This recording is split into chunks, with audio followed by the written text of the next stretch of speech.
All right. Communist Uh, crapshoot. Sup? right. So Vash, I wanted to debate you on IDPOL and market socialism. IDPOL first, but before I do that, I've got a few questions I got to ask you Yeah, hit me up. to clarify your position on some stuff, so I know how to, what angle to approach this from. Yeah, hit me up. Uh, all right. So first, do you consider just the use of IDPOL a form of valid praxis, or just something we should do on principle? I think it's praxis. I think there's a fundamental relationship between promoting hierarchy between promoting like worker rights and promoting like the rights of other marginalized communities. I think these movements tend to be synchronous. Okay, all right. And would you, which brings me to my next question, would you consider class a form of identity or a material position in society? I don't think there's a difference. I think the distinction between material identity and or material status and identity status are two. I think it's kind of dumb, to be honest. Like for example, we consider race to be idpol, but like no, you're born into a racial class. There's some like fuzziness when it comes to like the half Cubans, are they white? Is Esteban Beneblo, is he white? Stuff like that. But for the most part, like the racial makeup a person is born into is every bit as determinate and material a set of circumstances as like the income of their parents and their relationship to the means of production. Well, what about, races that aren't, skin deep? For example, Ashkenazi Jewish, Sephardic Jewish, maybe you're Hispanic, but you're, for all intents and purposes, you look white. Would you consider these sorts of things to be the same as, the more obvious, racial category? Or, and by the way, I'm not arguing in favor of them. Just, as you said, that's how you're born into it. Um, I mean, they're not exactly the same. And obviously, while they are born into like an Ashkenazi Jew would be born into being an Ashkenazi Jew, I guess.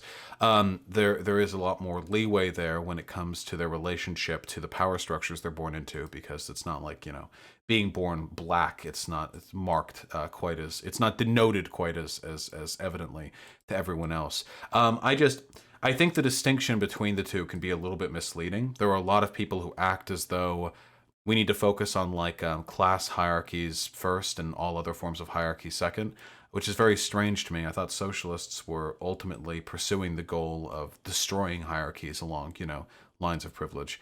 Are they exactly the same? No, of course not. And I think that class trumps everything else at the end of the day, but um, but I do think they're all important. Okay. And then my next question, and then by the way, when I'm done with these, I will start addressing your Yeah, hit answers. me up. So you once said that all politics is identity politics, but what about seemingly non-identity based issues like tax rates, import export, infrastructure, and declarations of war and stuff like that? This stuff, on the surface of it at least, it doesn't seem like identity comes into it. It seems more like real politic. Yeah, Uh, I think they fold into each other. Even stuff like that, like tax policy and declaring war and stuff, I think they're kind of broadly still part of a system which exists to privilege some groups over another, or some identities over another. So you could say that a declaration of war, for example, could be used to bolster a national identity, and nationalists have a tendency to ascribe a sort of racial hegemony to their society as a component to that nationalism. So the same people who are calling for a war with Iran usually also tend to be white supremacists. And while they may not necessarily recognize the connections individually, there are broader ideological connections between engaging in sort of a national, revitalization and of maintaining a racial hierarchy. I do think ultimately everything comes down to identity. Even something as inoculate as like, or as innocent as like laws concerning like when parks open and close in your city's district affect people. They affect the homeless, they affect young people, and they do ultimately come down to privileging some groups over another. I mean, certainly there is overlap. These things tend to affect, well, in terms of like say pollution regulation and stuff like that. That tends to affect lower income areas more because they can't really afford the legal representation to ensure that their communities aren't polluted. I mean, just look at God, what was that city in the Midwest where they've got lead in their water? Flint? Yeah, Flint, Michigan. Just look at them, But the question is, should that be a racial issue, or should tackling that issue be just a matter of firm, universal, industry regulation, rather than just being like, oh no, these poor, black people, and take it to that area in terms of the framing of the debate. Well, why can't it be both? It wouldn't have happened if they weren't poor, and it probably wouldn't have happened if they weren't black.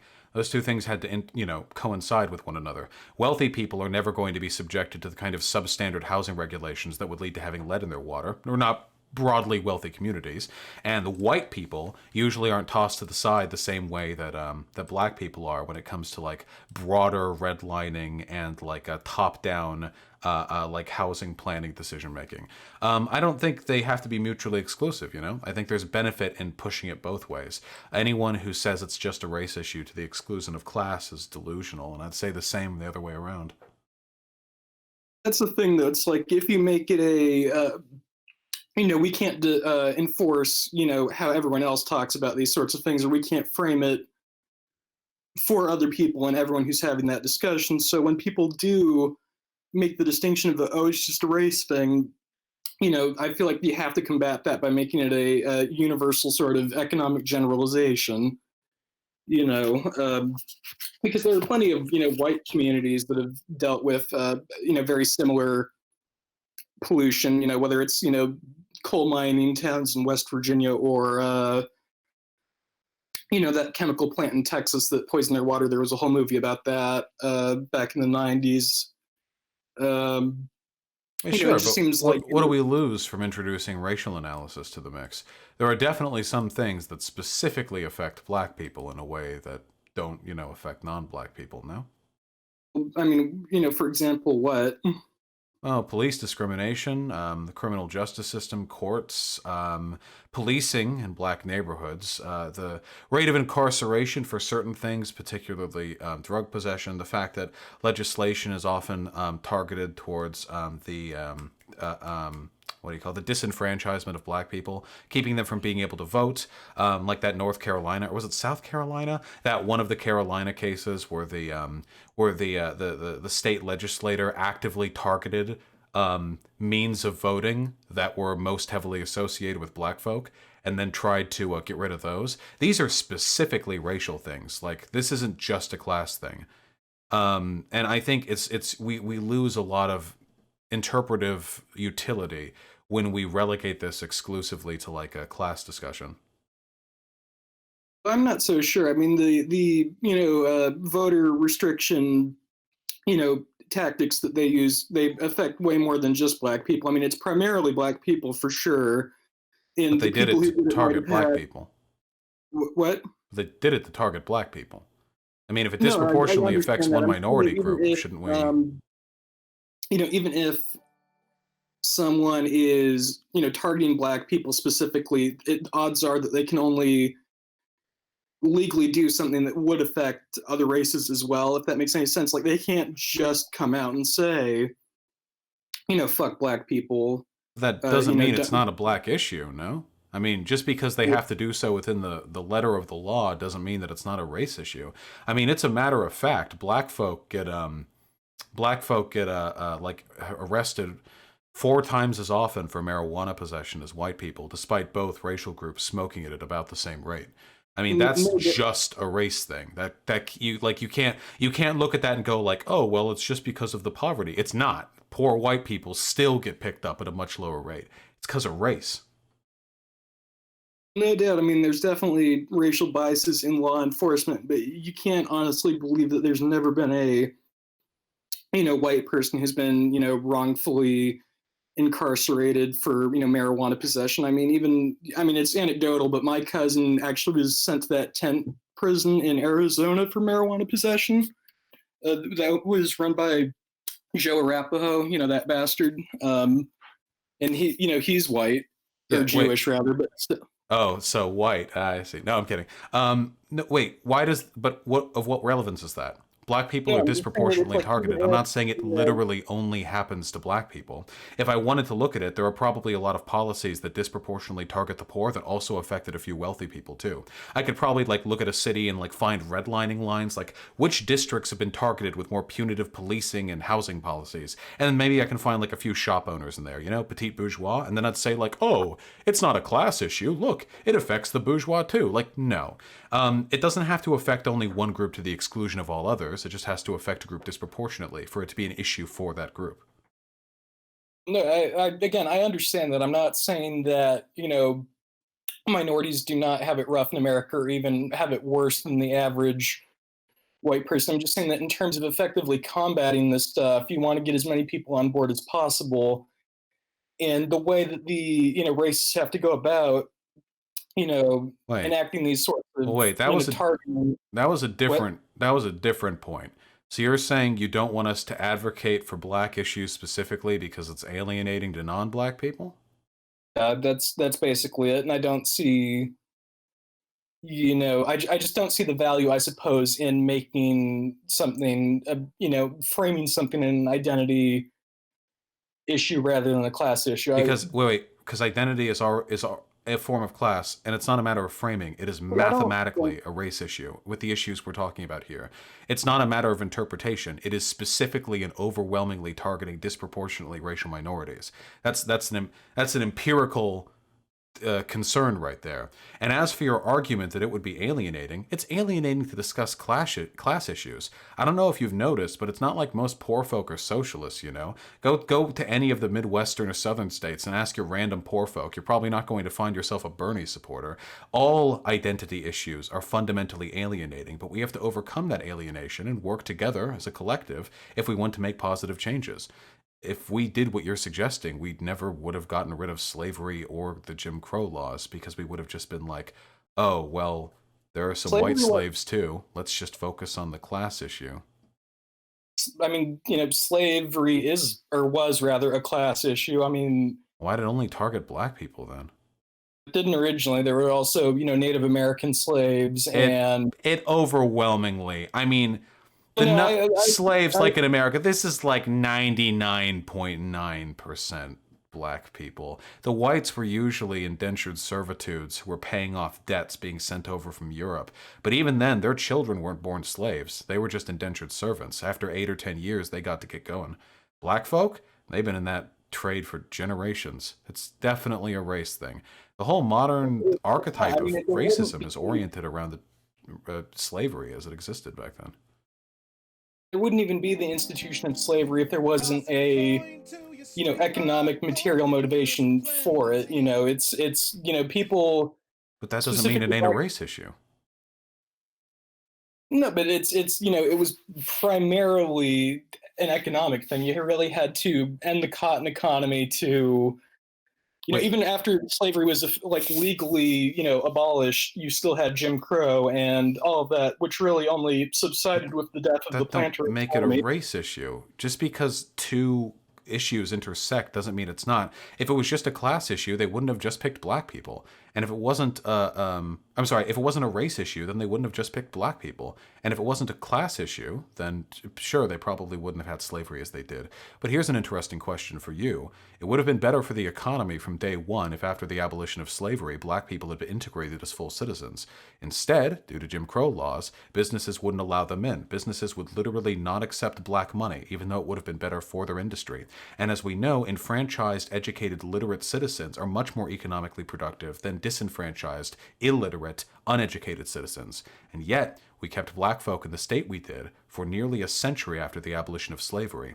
All existing evidence suggests that economically it would have been advantageous to fully enfranchise black people, but ideological racism prevented them from doing so. It wasn't just class, race specifically played a part even outside the purview of class benefit.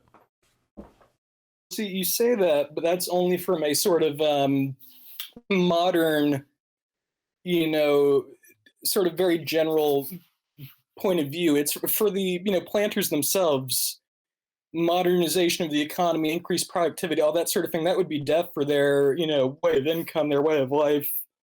They had a vested interest, not just in, sort of bitterness or racial hatred, but they had a very economic and political motive to, And yet they you know, subverted that motive by actively resisting the modernization that the northern factories were bringing, which allowed them greater economic output. What's more, many slave owners would beat and even kill their slaves. This significantly hampers their productivity, and in many cases it's been documented that this was done beyond the point where discipline was necessary. No benefit was procured, but them white slave owners sure did love beating the shit out of black people. This is ridiculous. It's not just a class issue. You're ignoring, like, this is ahistorical. There's a huge racial component to this and many other issues, and we lose nothing by acknowledging it. It's already divisive for us to talk about class issues. That's why most people in this country aren't socialists. I can tell you for a fact, regardless of the income or relation to the means of production that the person I'm talking to, most of the time when I go outside, I'm not going to meet a fucking socialist. It's going to be divisive no matter what we do. And in order for you to pretend there isn't a heavy racial component to this, you have to ignore, I like, mean, there's not a racial component. I just don't think that it's of any, real value to talk about it because it but it, doesn't make any, material difference. Like, but it does. The being an understanding of the racial hierarchy in this country is incredibly predictive to understanding the class relations here as well. Like, this is like you're operating off of like decades old interpretive analysis. For the past half century, intersectional analysis has been the most predictive, the most effective, and the most revolutionary form of interpretive analysis available to us. You're leaving out huge chunks of the equation. Why? Like why? You have to ignore so much in history. You have to pretend so many things aren't the case just to imagine what? I mean, Because it's divisive to talk about race? no, because it's like, you know, obviously the legacy of slavery being a racial thing led to, greater rates of poverty amongst blacks and less opportunity and all of that. The question is, how do we solve that now? Do we organize on racial lines or on class lines? We do both. And you find 9 times out of 10 that you have to organize on class lines exclusively, and you have to bring as many people in as possible to address Wait, no, these wait, no, fundamentally. wait. These aren't mutually exclusive. You do both. Dr. Martin Luther King Jr. was a socialist, but he advocated on a racialist movement. He sought out the assistance and the support of whites, Hispanics. He fought for a racialist movement and did it collectively. He brought in people of other races. You're making a lot of weird He presuppositions also here that lost. A, these Let's are not mutually discredit exclusive. that. What? I said he also lost, so I don't know that we should really. Martin I mean, Luther you King have to Jr. was hear one of the most successful reformists in the history of this country. I don't know what you mean by lost. He was killed, but the Jim Crow laws were revoked. What do you mean? I mean, yeah, he got, civil rights, but in terms of him being a socialist, it's, I don't know if you've looked around lately, but we're still Wait, what? That very much under literally has capital. nothing to do with what I said. He succeeded in his goal.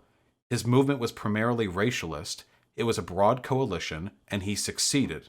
He was also a socialist. He talked about black socialism. He succeeded with one regard, but let's be real here. Getting rid of Jim Crow laws is probably a lot easier than getting rid of capitalism.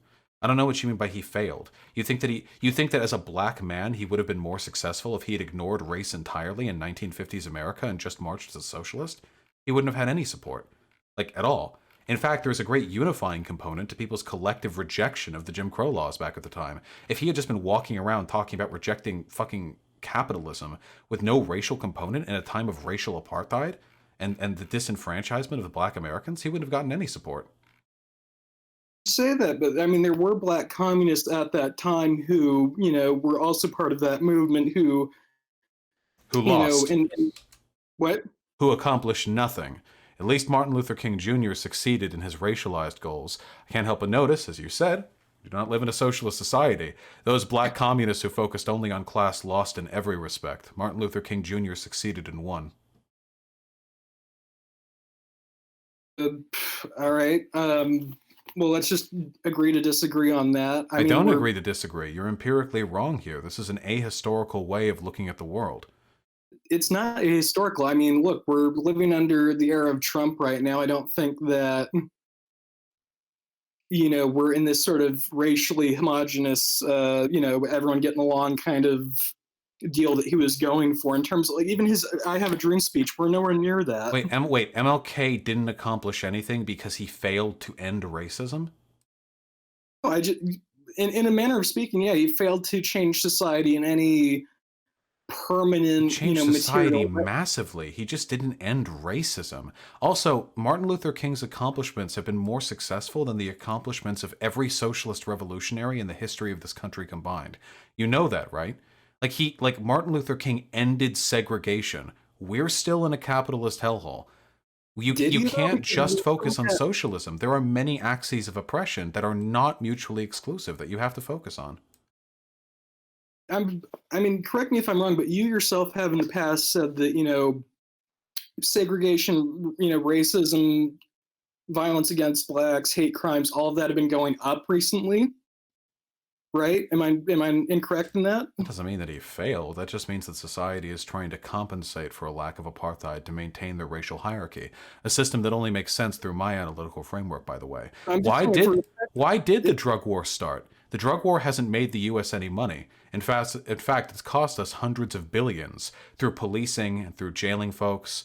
We gain nothing from the drug war. All we get is the subjugation of certain racial groups.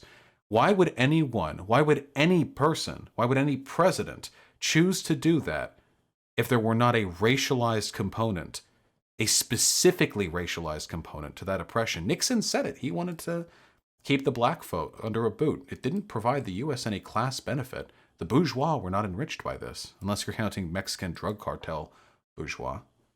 what about the for-profit prison industry? Sure, decades later, a industry emerged that made back one thousandth of a percent of the amount of money we've spent on the drug war. Hardly an That's efficient I mean, redistribution capitalism of is wealth totally there. logical. As long as it benefits someone who's politically connected, that's really all capitalism needs to, get it going, really. It hasn't. The drug war has been a disaster on every front. It really has brought us No, nothing. I don't think you're understanding the, way I'm coming at this. I'm not saying that it's, the drug war was this great thing. I'm just saying that, there was politically connected private prison owners No, I'm who saying the benefited. drug war doesn't make sense unless you believe that sometimes people just want to piss on black folk for no class reason. That's the only way you can explain the drug war. There's no other explanation. That's it. People are just racist. They were attacked for their race.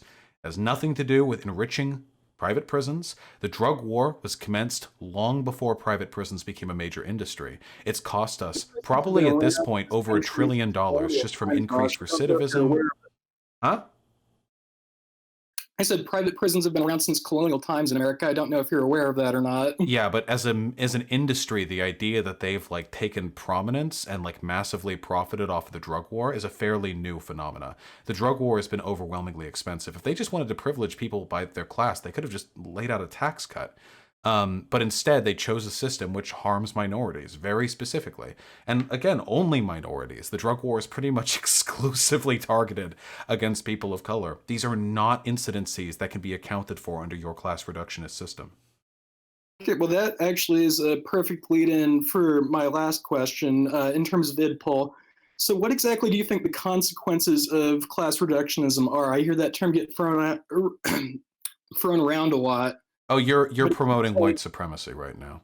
You're not doing it deliberately, what? but by telling people to ignore an incredibly important framework of black and brown liberation, you're promoting a white supremacist agenda. Liberation from what, Vosh? They're not going to form their own state or nation in this country. Wait. You can't wait. You can't form. Wait, are you saying that people of color aren't oppressed in this country?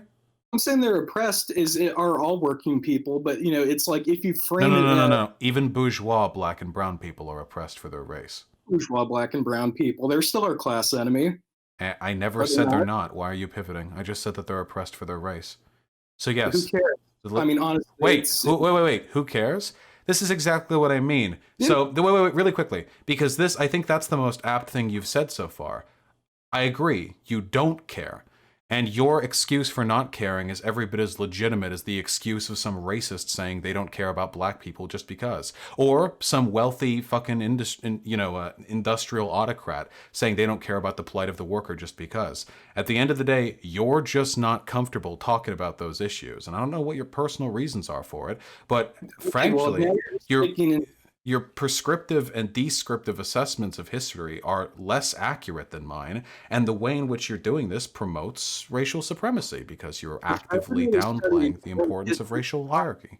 in university. I don't think that you can really make these insinuations into my, character and Just education. wait. I never said anything about your education or your character. Only that the arguments you've posed here are arguments of white supremacy. To dismiss the existence of oppression and to dismiss the means by which you should resist it is to promote that oppression. All it takes is for good men to be neutral in times of evil. Blah blah. You know. Okay, well, you seem to act like I don't. Let me phrase this as another question. It's like, do you think I would just be, let's say a communist revolution or socialist revolution happened in America, next week, and let's say that there is a group of, white workers preparing to, lynch a black worker. Do you think I would just stand by and let that happen?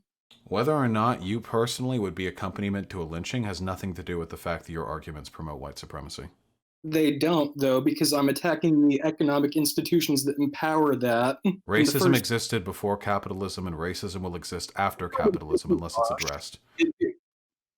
Vash, I don't know if you're aware of this, but the concept of scientific I'm racism. aware was a product of the transatlantic slave trade, which you will mind actually began in a form of imperial mercantilism and not laissez-faire capitalism, and forms of racism existed prior. Racism and capitalism are not one stacking, overlapping, synthesized concepts. They can exist independently of one another. Now, capitalism obviously reifies racism. It makes it worse. I don't disagree with that. But the idea that we could just get rid of racism or get rid of capitalism and racism will be fixed, it's ridiculous. The Soviet Union had a huge amount of racial hierarchy. China, back during its revolutionary period, I mean, the China today is an ethno-state, and it's a continuation of policies that were promoted under Mao. Okay, well, I'm a trot, so I don't know why you're, ascribing the failures of a Stalinist and Mao states to me, really. But uh, Whatever the Soviet Union was, it wasn't capitalist, and it was still pretty goddamn racist. there's, I mean, you could say it wasn't capitalist. It certainly had an extremely large, private small commodity market economy in many sectors. There's in fact an entire branch of Trotskyism. I don't personally ascribe to it, but that views the Soviet Union as state capitalism. And I believe you've used that term yourself in the Yeah, I past. have, but I still don't think it's laissez-faire capitalism, and racism existed before capitalism, and it will exist after. There's no evidence to suggest that racism is just this temporal characteristic of capitalism that was born with it and will die with it. Gosh, historical records prove that it's like, prior to the North Atlantic slave trade, there just wasn't a concept of racism. I mean, there were Not black as we. knights in Europe. I'm literally a sociology major, please. Yes, there was still racism. It just didn't exist as it does today. Scientific racism was reified around that time, but prior to that point, there were different forms of racism that usually oriented around the geological location from which people came. There were plenty of competing theories, whether it revolved around citizenship, how thin one's blood was, the proportion of one's forehead to their nose brow, how pale one's skin was, the complexity of one's hair. Racism has been a part of human society for a long time. It just hasn't been the same type of racism. If you're arguing that this current today type of racism can only exist under capitalism, sure, maybe. But I don't want to replace it with some different, equally bad type of racism after it's done.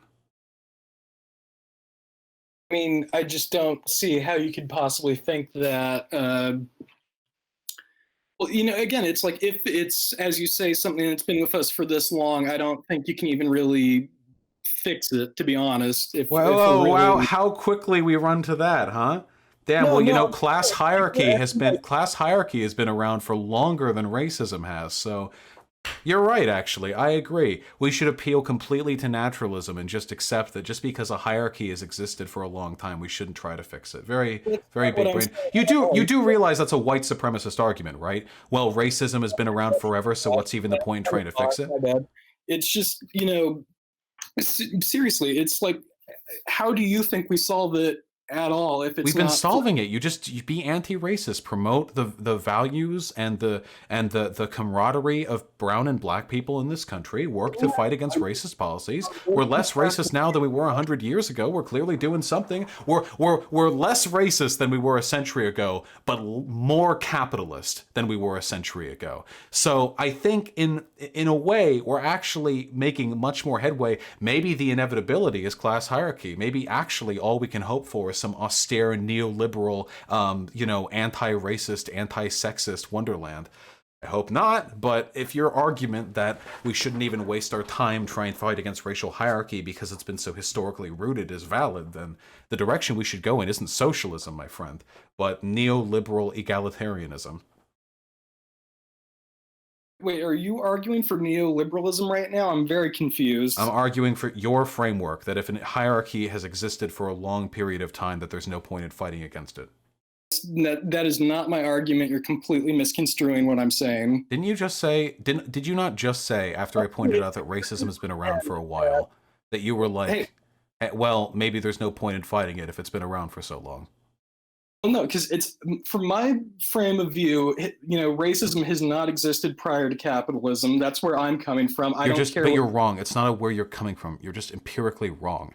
Races have existed as a concept before then. People were still mean to one another because of their race. This has been happening for a very, very long time. Okay, it's been happening for as long as people have found excuses to distinguish one another from each other. And you know what the real reason is? Hierarchy. Hierarchy is the issue. Whether you assign hierarchy based on how many apples a person has in their storeroom or what the color of their skin is, hierarchy is the bedrock of all injustice throughout human society. So it's strange to me, for somebody who's so concerned with promoting egalitarianism along class lines, reducing suffering along class lines, that you will bend over backwards and ignore history just so you can pretend that there isn't a multilateral framework to rejecting other forms of hierarchy like racism or sexism. It's very strange. If you just want to focus on class issues, that's fine, but you said it yourself, dude. You just don't care. Like, I don't know, that just seems, to me, a person who doesn't care about white supremacy is a white supremacist. Maybe that's me being a little bit reductive here, but this is somebody who is passively enabling a system of hierarchy. And I would consider, by the way, a person who doesn't care about the exploitation of the proletariat to be a classist, even if they are not themselves participating in it. I mean, that is just absolutely absurd. I mean, good God, I don't think I've ever met anyone who's been that uncharitable with a take in all my years of, watching political debate. What take was I uncharitable over? The fact that you're acting like, first off, I think the point of contention right now is that, where is the origin of racism in history? It's not a contention.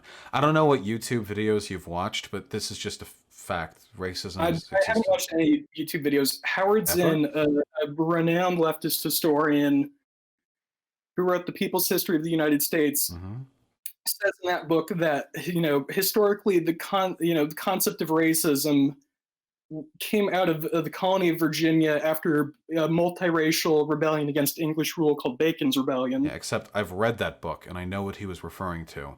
He was referring to the modern conceptualization of racism, as you described it, scientific racism. Nobody would ever make the claim that there was no racial antagonism or hierarchy prior to Jamestown.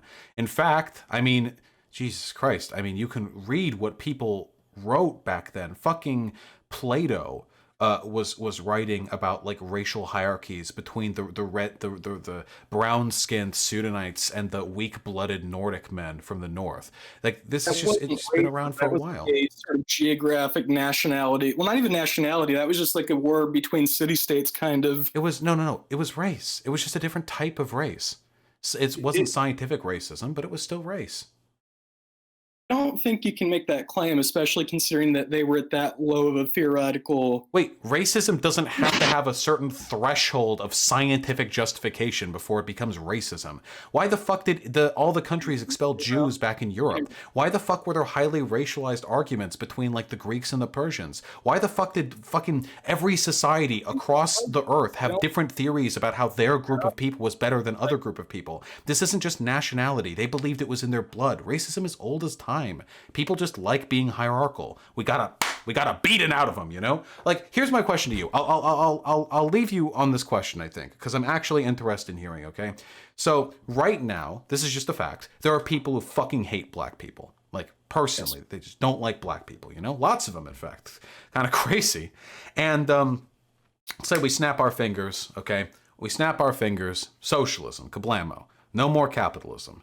Do you really believe that all of these racist people, not wealthy bourgeois racists who only cynically imposed racialist policies as a way of making themselves wealthier, but good old honest 28,000 a year racists in the Bible Belt? Do you think these people are just going to hang it up now that socialism is done, or now that capitalism's done? I mean, again, there's a lot wrong with the framing of that. Obviously, socialism to even get there would take an extremely long, decades-long process of not only uniting the working class in the United States, which includes blacks, Hispanics, women, all that sort of thing, You can do that while but still also hating them. what?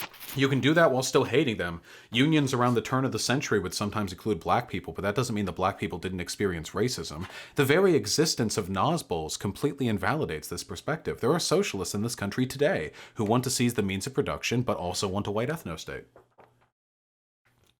Believe that like Nazbols have the mental capacity to build socialism, given how fucking insane they are. I'm I just wouldn't. being I wouldn't be speaking too confidently, my friend. These people are a proof. You can be a socialist and you can be a racist.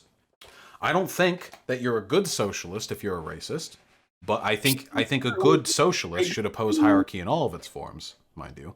But it can happen.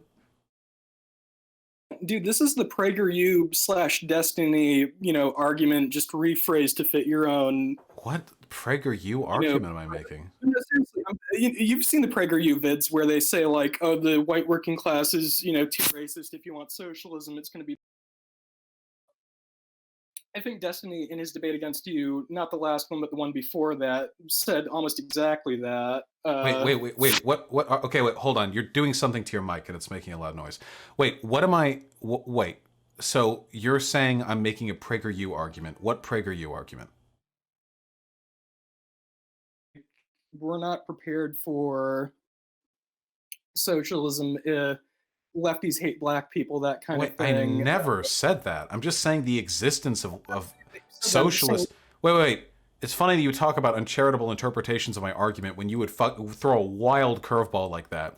I am not saying we're not ready for socialism because leftists hate black people. I'm saying the existence of socialists who hate black people is a confirmation that it's possible to have a socialist society that remains racist. I don't believe that that's possible. I think the process of building socialism internationally would remove racial Yeah, antagonism. that's just completely ahistorical. There's literally no evidence, and it's pretty clear you just say that because you don't like thinking or talking about race. I don't know if it's Yeah. because you personally are racist or if because a pro idpol leftist like hit you on the head once or something. But like every argument that you've made here concerning like everything you've said is wrong, like point by point. You say that it's exclusionary to talk about class. You say that it's ineffective. Well, there's been a hell of a lot more effective racial antagonism in this country than there has been class antagonism. You say that it's that racism like coexists with capitalism and it can't exist exigent of it. Well, that's historically completely fucking false. Racism existed before the implementation of capitalism, and the transatlantic slave trade was implemented before we even had laissez-faire capitalism in the States. So, like, every presupposition you have here is factually incorrect. If you don't care about black people or whatever, that's totally fine. But please don't like pollute leftism by trying to like push your weird, incoherent, racially exclusionary ideological framework onto our perfectly good, clean intersectional framework. I want black people to be in this movement. I just don't think that you attract them by talking exclusively about race, because I think that turns the movement into something I else. never said exclusively about race. I just say use both. That's intersectionality, race and class, baby. But all I ever see on your videos is primarily idpol with a little bit of like really bad understanding of what socialism is. I mean, the guy you just had on, God, that was painful to watch. You guys literally, the first 5 Wait, pages wait, of Das just be careful, because you praising him is indirectly to my audience going to be like a praise to me, with regards to the last debate. I don't know about like what weird accusations you have concerning my understanding of socialism. I've argued and justified my positions many, many times. With regards to that, I talk about socialism fucking nonstop. I don't know why you get like triggered by arguments about me addressing other forms of hierarchy, though. I have videos where I talk about race and class. I have videos where I talk about class exclusively, and I have videos where I talk about race exclusively. A proper intersectional analysis allows room for all of this.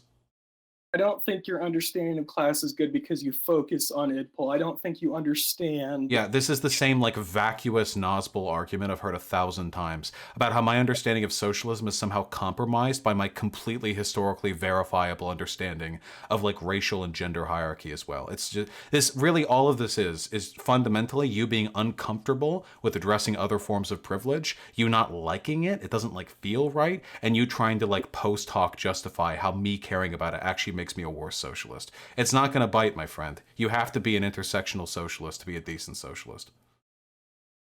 Dude, you can't. You can't. You've had an hour to explain your arguments, and so far every one of them has been wrong. Maybe if you take some time to think on it.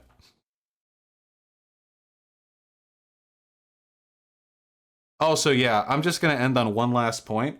You want to talk about exclusionary arguments that keep people away from socialism? You arguing about how we should ignore the existence of black issues and not advocate for them, or gender or trans or whatever other idpol stuff, is pretty fucking exclusionary to socialism. Yeah, that's the socialism that's going to win. It's going to be a bunch of fucking hoity-toity middle-class white guys who have never given a thought nor credence to any of the other axes of oppression. That'll bring in the multiracial multi-gender, like proletarian vanguard. You said it yourself. There were black people, Hispanic people, all that in unions, back in the 1920s. And that was, they were not, the people in charge of those movements were not catering to, identity politics at all. It was purely Wait. class. No. For you're so wrong on so many levels. For one, many of them were kept out of unions because the union leaders were racist, because it turns out you can be socialist and also racist. For two, many of them advocated for racialist policies, and stuff like IWW advocacy and labor union advocacy were highly racialized at the time, talking about how the exploitation of the proletariat coincides with the exploitation of the black or of the brown, or they would have said Negro back then, but that's the gist of it. You're ahistoric, like every point, like you're wrong. Just think about right now, just close your eyes and think of your whole life, like before you, just everything from birth to this moment, okay? You're wrong about all of it, every single thing. You probably don't even remember your mom's name correctly. I don't even know, like, all right, I'm sorry, I'm rambling, please. Do you have hit the stream with a final meme? I'm turning you up, I won't interrupt you. Sure, yeah. Probably read Das Kapital before you, shoot your mouth off about, or talk out of your ass, rather. Because so far your conception of what capitalism and what socialism are basically what I would expect a 5-year-old to come up with. All right, I love you. All right. He didn't say he loved me. Hey, that right there is exactly why I don't give a shit when people say that I don't know what I'm talking about when it comes to socialism or capitalism, because those are the type of people I end up talking to. Weirdo fucking incredibly alienated LARPers who don't actually understand shit about ideological movements, but are really, really concerned with they remember distinctly this one section of Das Kapital, and they're anything that deviates from this 200-year-old text.